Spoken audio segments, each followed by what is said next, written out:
29వ అధ్యాయము. యెహోవా మోషేకు ఆజ్ఞాపించినట్టు పరిశుద్ధ స్థలములో అహరోను చేయు సేవ నిమిత్తము నీల ధూమ్ర రక్త వర్ణములు గల సేవా వస్త్రములను అనగా ప్రతిష్ఠిత వస్త్రములను కుట్టిరి.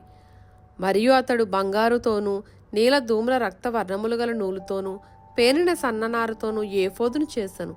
నీల ధూమ్ర రక్త వర్ణములు గల నూలుతోనూ సన్ననారుతోనూ చిత్రకారుని పనిగా నేయుటకు బంగారును రేకులుగా కొట్టి అది తీగలుగా కత్తిరించిరి. దానికి కూర్చు భుజఖండములను చేసిరి. దాని 2 అంచుల యందు అవి కూర్పబడెను. దాని మీదనున్న దాని విచిత్రమైన దట్టి ఏకాండమై దానితో సమమైన పని కలిగి బంగారుతోనూ నీలధూమ్ర రక్త వర్ణములు గల పేరిన సన్ననారుతోనూ చేయబడెను. అట్లు యెహోవా మోషేకు ఆజ్ఞాపించెను.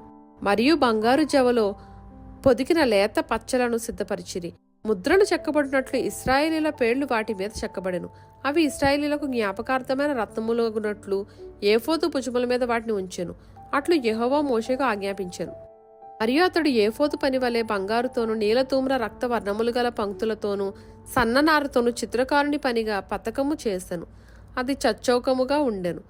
ఆ పతకమును మడతగా చేసిరి. అది మడవబడినదై జేనెడు పొడుగు జేనెడు వెడల్పు గలది. వారు దానిలో 4 పంక్తుల రక్తములను పొదిగిరి. మాణిక్య గోమేధిక మరకతములు గల పంక్తి మొదటిది. పద్మరాగ నీల సూర్యకాంత మణులు